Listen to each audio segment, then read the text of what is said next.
मध्येच ठेवायचं आणि पुन्हा आपल्याकडे आणून द्यायचं. एकाकडे दिलं ती आई ठरवून पुन्हा बाळ कोणाकडे द्यायचं. परंतु जोपर्यंत तुमच्याकडे बाळ दिले, तुमचं कर्तव्य आहे ते बाळ तुम्ही सांभाळायचं. मग लोकांचं लेकरू घ्यायचं नाही, घेतलं तर त्याची केअरिंग तुम्ही घ्यायची. आणि पहिली गोष्ट, आपलं बाळ हे लोकांकडे द्यायचं नाही. दिलं तर आपण तिथं स्वतः तटस्थ थांबायचं. म्हणतात ना, गिरक्या घालतो ना आपण, घार बघा बाळाला कुठं सोडून जात नाही, तिथंच घालत राहते घरट्यापाशी. तशाच पद्धतीने करायचं. आणि त्याच पद्धतीची, कारण की हा समाज तसाच आहे, त्याच पद्धतीने वागणारा आहे. कारण की चांगल्या गोष्टी कृत्य करणारा हा समाज नाहीये. स्त्रियांना चांगल्या प्रकारचं वागणूक देणारा हा समाज नाहीये. कंटिन्यू गोष्टी ह्या घडत चाललेल्या आहेत. फक्त कुणी पुढं दाखवत नाही, सांगत नाही, इज्जतला घाबरतात म्हणून सगळे लोक शांत बसतात. परंतु हे क्षणाक्षणाला गोष्टी घडत चाललेल्या आहेत. परंतु आपल्या ह्याच्यामध्ये फाशी ही नाहीये गोष्ट, म्हणून हे कृत्य वाढत चाललेलं आहे. बाहेरच्या देशामध्ये ह्या गोष्टी नाही. बाहेरच्या देशामध्ये डायरेक्टली मारलं जातं, म्हणून तिकडं होत नाही. स्त्री ह्या निवांत फिरतात स्त्रिया, परंतु आपल्या इथं कोणी स्त्रिया निवांत फिरू शकत नाही. साधं संध्याकाळी सुद्धा फिरू शकत नाही आपल्या स्त्रिया निवांत. आणि फिरून दाखवाव्यात.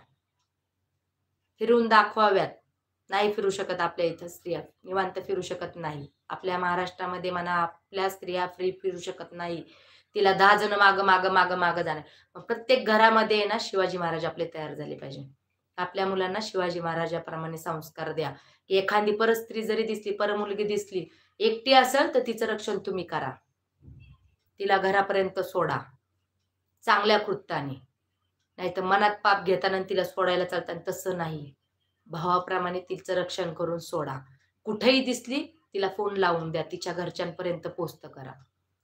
कोणतीही स्त्री दिसून द्या, स्त्री असू, बाहेर एखादी मुलगी असू, कुणी असून द्या, ती जर समज प्रॉब्लेम मध्ये अडकली तर तिला थोडंसं हे करा, मान सन्मान द्या. प्रत्येकाने शिवाजी महाराजांसारखं आपल्या पोराला संस्कार द्या.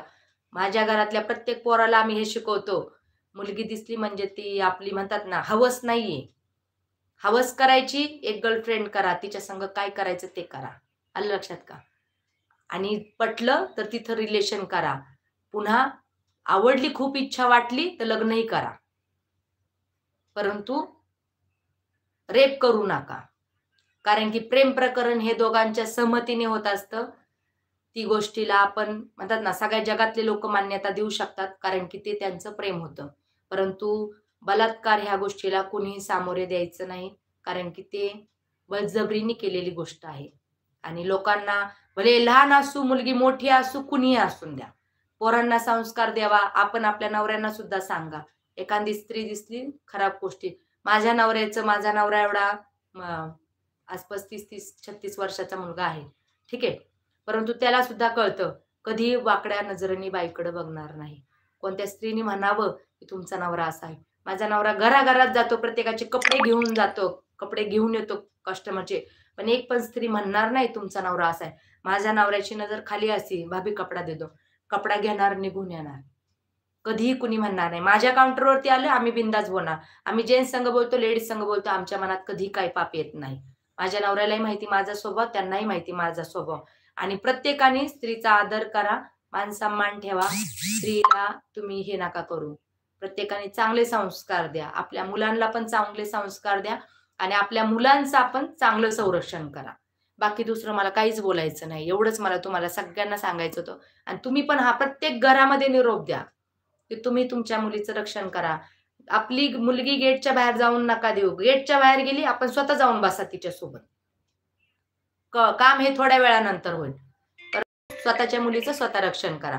किंवा मी आराध्याला जिथं काम करते, मी तिथं आराध्याला बांधून टाकते. भले तिथं रडली तरी मला कळत आहे ती रडली, नाकातून शेंबुडीन, रडन पडन, तिथंच उभा राहीन. परंतु माझं लेकरू माझ्या डोळ्यासमोर राहील. माझ्या लेकराचा कुणी वापर घेणार नाही, बस. पण माझी आराध्या मी कोणाच्या घरात द्यायची, तिला मी काम करते म्हणून संबळ म्हणायची नाही. त्या घरातले माणसं कसे माझ्या आराध्या सांगतील हे मला माहित नाही. त्यामुळे मी माझ्या पोरांवरती कोणालाही मी मादा देणार नाही. आई आणि वडील हे दोनच व्यक्ती असे आहेत जगामध्ये, प्रत्येक बाळाचा आपण स्वतःच विचार करत असतो. आणि ज्यावेळेस आईला कळत असतं, भले बाळ लांब असेल तरी चालतं तिला, परंतु बाळ कळालं, बाळाला संकट आहे, बाळाला काय त्रास आहे, त्यावेळेस मात्र आई गप्प बसत नाही. ही गोष्ट लक्षात ठेवा प्रत्येकाने.